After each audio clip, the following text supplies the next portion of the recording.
Stop. Feel the leaden pressure behind your temples. Observe the specific metallic taste of anxiety in the back of your throat. It is the first of the month, or perhaps the middle, and the numbers on the screen do not align with the requirements of your survival. You call this financial stress. We call it the bandwidth tax. Within your prefrontal cortex, the most expensive piece of neural real estate you own, a systematic harvesting is taking place. You aren't just broke in your bank account. You are experiencing a physical, measurable rotting of your cognitive capacity. Every second you spend calculating the distance between your last dollar and your next meal is a second your brain is stealing from your IQ, your creativity, and your future dominance. You are currently operating on a legacy system, a fractured mind trapped in a state of neural bankruptcy. You have been tricked into believing that poverty is a lack of capital, but in the biological reality, poverty is a lack of mental processing power. Can you feel the tunnel vision tightening around your eyes? This is not a metaphor. This is the neurobiology of scarcity. When your brain perceives a deficit in a vital resource, be it calories, water, or in 2026 liquidity, it initiates a high-pressure amygdala hijack. It shuts down the executive suite of your brain and redirects all energy to the primitive survival unit. You lose the ability to think strategically. You lose the ability to perceive long-term consequences. You literally lose 13 to 15 points of IQ, moving you from a state of potential architect to a state of a reactive, fear-driven unit. This is systemic castration through scarcity. The matrix needs you broke because a broke man is a stupid man. A stupid man is predictable. A stupid man is a consumer. A stupid man is a battery. The neurochemistry of the IQ tax is a masterclass in biological violence. Every time you experience the friction of a non-payment or the threat of an extraction, your adrenal glands flood your system with cortisol. In short bursts, cortisol is a weapon. In chronic doses, the kind required to survive the dopamine ghetto of the broke, it becomes a neurotoxin. It physically corrodes the dendrites in your hippocampus, the center of your learning and memory. It literally prunes away the neural connections that would allow you to build a way out of your current cage. You are undergoing an act of metabolic suicide. Your brain is consuming itself to keep the lights on in the survival center, while the innovation hub is left in total darkness. Observe the decision fatigue in your own life. Trace the trajectory of your choices at the end of a high-stress day. By the time you've navigated the 1,000 micro-decisions of surviving on a deficit, calculating discounts, weighing small costs, managing the shame of scarcity, your prefrontal cortex is exhausted. It has no bandwidth left for the digital leverage algorithm. This is why the poor make bad decisions. It isn't a lack of character. It is a neural exhaustion of the will. The system has drained your cognitive battery so that you have no power left to resist the comfort noise of the screen or the cheap rewards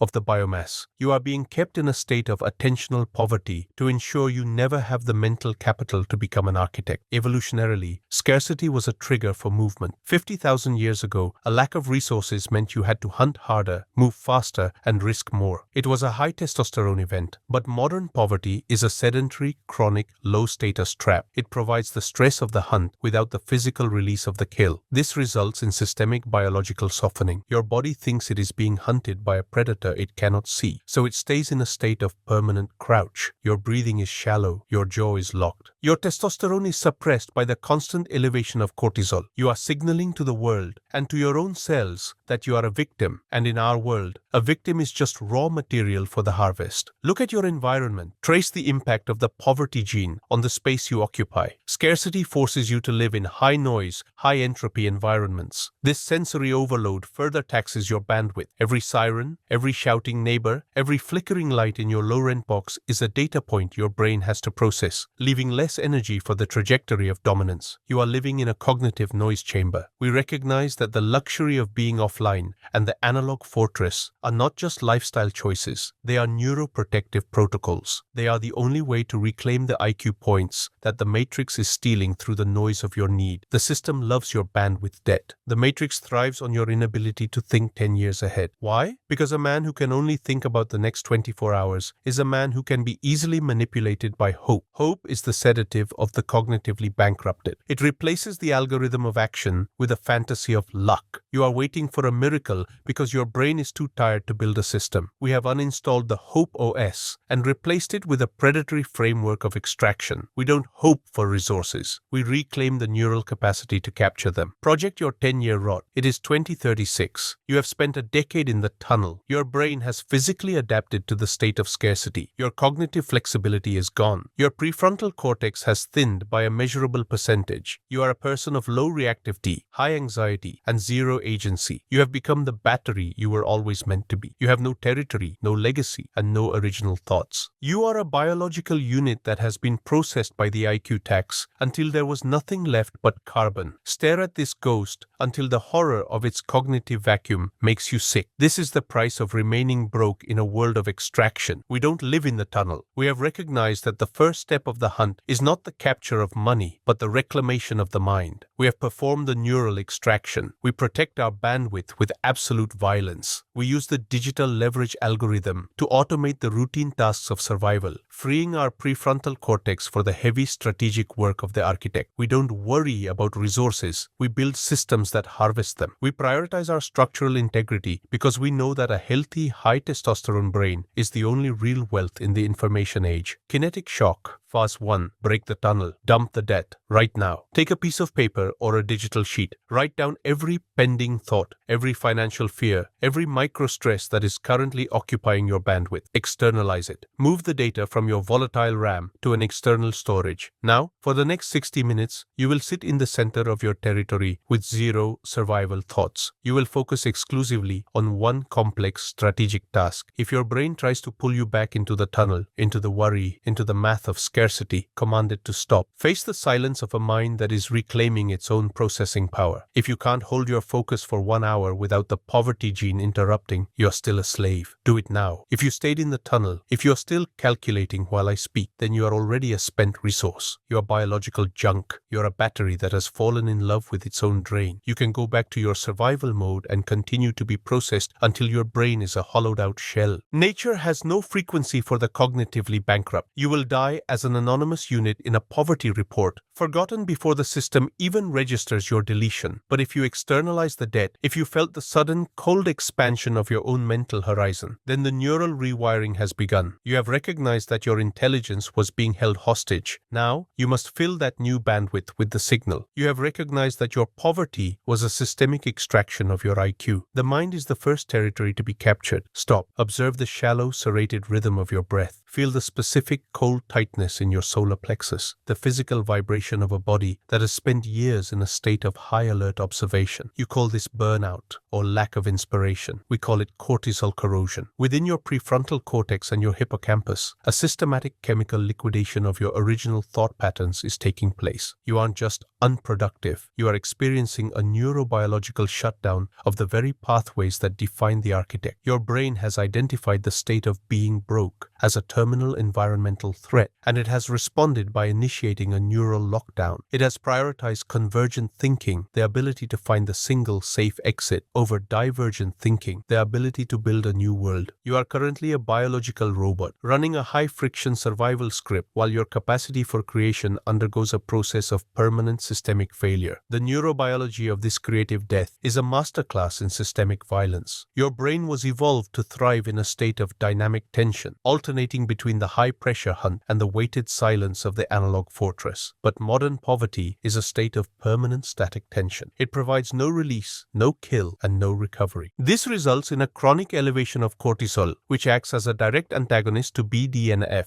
brain-derived neurotrophic factor. BDNF is the fertilizer of the mind. It is the chemical required for synaptogenesis, the growth of new connections. When cortisol is high, BDNF is suppressed. Your brain physically stops growing. It stops adapting. It begins to prune away the expensive neural networks responsible for abstract reasoning and creative synthesis because they consume too much metabolic energy. You are undergoing a neural liquidation of the self. You are losing the ability to imagine a different trajectory battery because your hardware is too busy trying to calculate the current one. Observe the functional NPC in your own circle. Look at the people who can execute a task with surgical precision but fail to see the larger system at play. They are suffering from a chronic atrophy of the abstract. Their brain has been rewired by the IQ tax to find safety in the known, the repetitive, and the functional. This is the survival trap. 50,000 years ago, when the saber-tooth was at the cave entrance, you didn't need a poet, you needed a spearman. Your brain would shut down the creative hub and divert all energy to the motor unit. This was an evolutionary advantage, but in the era of attentional extraction, this same reflex is your social castration. The matrix needs you to be a functional unit, a person who can operate the machine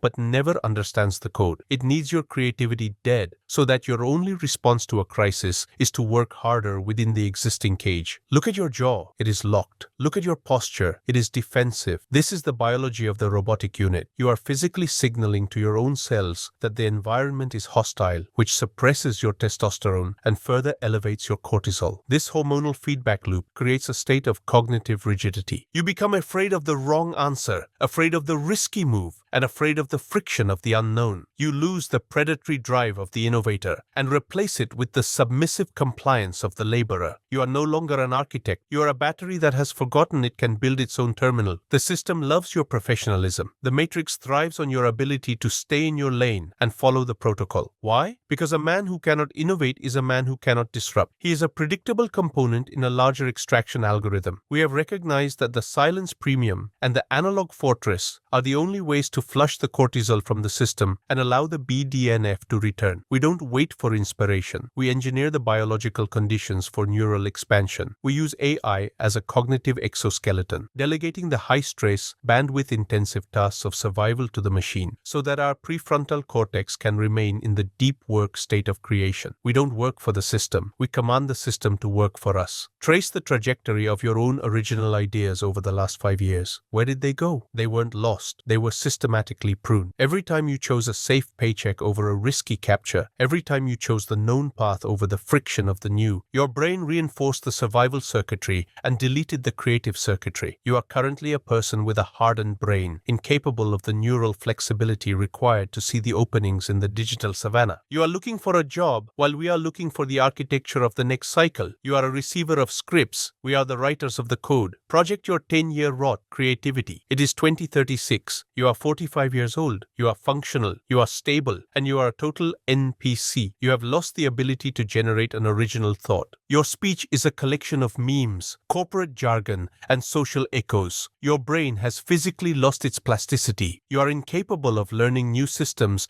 or adapting to the next wave of automation. You are sitting in a room surrounded by AI that is 10,000 times more creative than you are because you allowed the IQ tax to rot your capacity for divergent thought. You are a spent resource, a highly optimized part in a machine that is about to replace you. Stare at this ghost until the horror of its cognitive sterility makes you scream. This is the price of allowing the survival mode to become your permanent state. We don't live in the tunnel of the robot. We have recognized that creativity is the ultimate weapon of territorial capture. We have performed the neural extraction. We protect our deep work hours with absolute violence. We treat our dopamine and our BDNF as lethal assets that must be guarded against every algorithmic parasite in the matrix. We don't seek safety. We seek the friction of the frontier. We recognize that the IQ tax is a systemic attempt to castrate our will, and we respond by building an analog fortress for the mind and a digital empire for the extraction. Kinetic shock. Phase 2. Break the script. Generator of chaos. Right now. Take a physical sheet of paper. For the next 15 minutes, you will write down 50 ideas. They must be absolute unhinged chaos. They must be things you would never tell anyone. They must be risky. They must be impossible. Do not censor. Do not judge. Do not look for the correct answer. Flood the system. Feel the physical resistance in your brain as it tries to pull you back to the safe path. That resistance is the sound of your cortisol trying to keep you in the cage. Stay in the friction. If you can't generate 50 chaotic thoughts without the poverty gene shutting you down, you are still a robot. Do it now. If you didn't do it, if you are still thinking about the logic of this exercise, then you have already been processed. You are biological junk.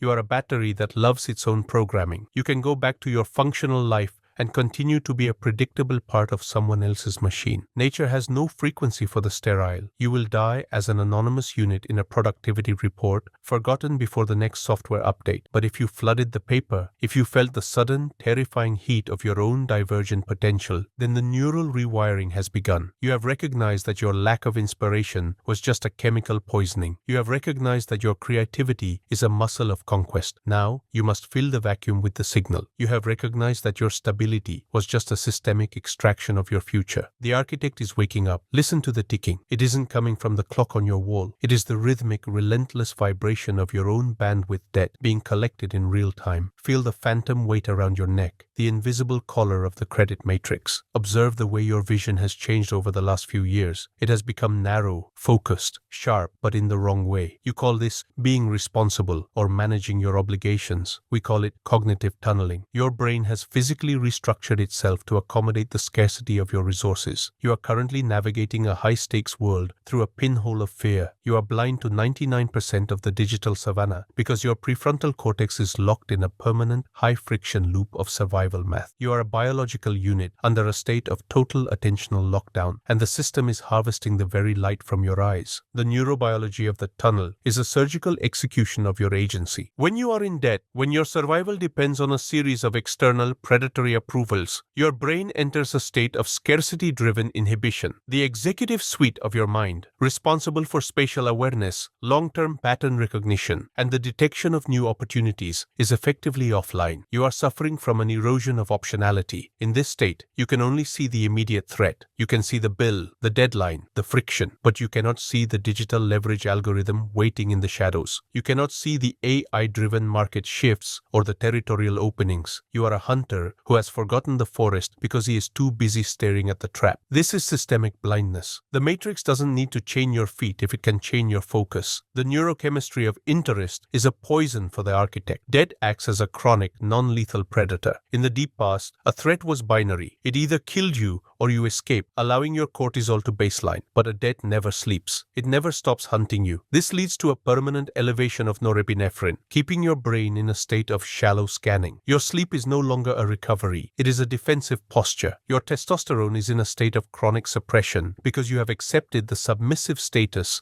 of a debtor. This is metabolic castration. You are signaling to your own DNA that you are at the bottom of the hierarchy, a servant to the capital of others. Your body responds by making you softer, more anxious, and less capable of the high-risk expansion required for territorial capture. Observe the hardened path in your own life. Trace the trajectory of your decisions over the last 12 months. How many risks did you take? How many new systems did you build? Zero. Because in the tunnel, risk is perceived as lethal. You have been trained to fear the friction of the unknown, preferring the safe rot of your current cage. This is the neural plasticity of the slave. Your brain has pruned away the connections that allowed you to see alternatives. You are waiting for the right time to start. But in the credit matrix, the right time never comes because the IQ tax ensures you are never smart enough to find the exit. You are working harder, but you are thinking smaller. You are a battery that is trying to outrun its own drain. The system loves your financial responsibility. The matrix thrives on your need to be creditworthy. Why? Because creditworthiness is just another term for predictability. A man with a high credit score and a mountain of debt is a man who can be relied upon to work, to consume, and to never, ever disrupt the structure. He is a perfectly calibrated component of the machine. We have recognized that the silence premium and the neural extraction are the only ways to break the tunnel. We don't manage debt. We liquidate the mental space it occupies. We use the digital leverage algorithm to create automated extraction points that work while we enter the analog fortress to reclaim our horizon. We don't seek the approval of the bank. We seek the dominance of the signal. Look at your posture right now. Your head is down. Your gaze is fixed on the immediate. You are physically signaling your submission to the tunnel. Your breathing is short, a series of gasps that fuel your anxiety and keep your brain in the survival trap. You are living in a temporal cage where the future is just a series of upcoming payments. Project your 10-year rot, the tunnel. It is 2036. You are 45 years old. You have spent spent 15 years staring at the floor. Your cognitive world has shrunk to the size of a balance sheet. You have missed every technological wave, every territorial opening, and every opportunity for expansion because you were too busy staying afloat. You have no original thoughts. You have no legacy. You are a hollowed-out unit of labor, waiting for a retirement that will never be enough to pay for the brain you lost. You are a spent resource, a footnote in a corporate database. Stare at this ghost until the horror of its narrow gray existence makes you tear your eyes away. This is the price of the IQ tax. We don't live in the tunnel. We have recognized that the first step to wealth is the reclamation of the visual field. We have performed the neural extraction. We protect our bandwidth with absolute violence. We use AI as a cognitive exoskeleton to manage the friction of survival, allowing our prefrontal cortex to remain focused on the architecture of the future. We don't look at the payment. We look at the trajectory. We don't wait for security. We establish order. Kinetic shock. Phase 3. Break the focus. Scan the horizon. Right now. Stand up. Go to a window or outside. Look at the furthest point on the horizon you can find. Hold your gaze there for 5 minutes. Do not look at your phone. Do not think about the math. Focus only on the vastness of the space. Feel the poverty gene trying to pull your eyes back down to the tunnel of your immediate stress. Resist it. Force your brain to process the periphery. This is the physical training of the architect. If you can't look at the horizon for 5 minutes without your anxiety pulling you back to your bills, you are still a prisoner of the matrix. Do it now. If you stayed in the chair, if you are still managing your stress while I speak, then you have already been processed. You are biological junk. You are a battery that loves its own tunnel. You can go back to your responsibility and continue to be a predictable part of someone else's machine. Nature has no frequency for the narrow-minded. You will die as an anonymous unit in a credit report, forgotten before the next interest hike. But if you looked at the horizon, if you felt the sudden, terrifying expansion of your own world, then the neural rewiring has begun. You have recognized that your stability was just a systemic blinding. You have recognized that your tunnel was a prison for your potential. Now you must fill that expanded field with the signal. The tunnel has collapsed. The noise of the survival math has been silenced. Observe the sensation in your prefrontal cortex, a cold, expansive clarity. It is the feeling of a processor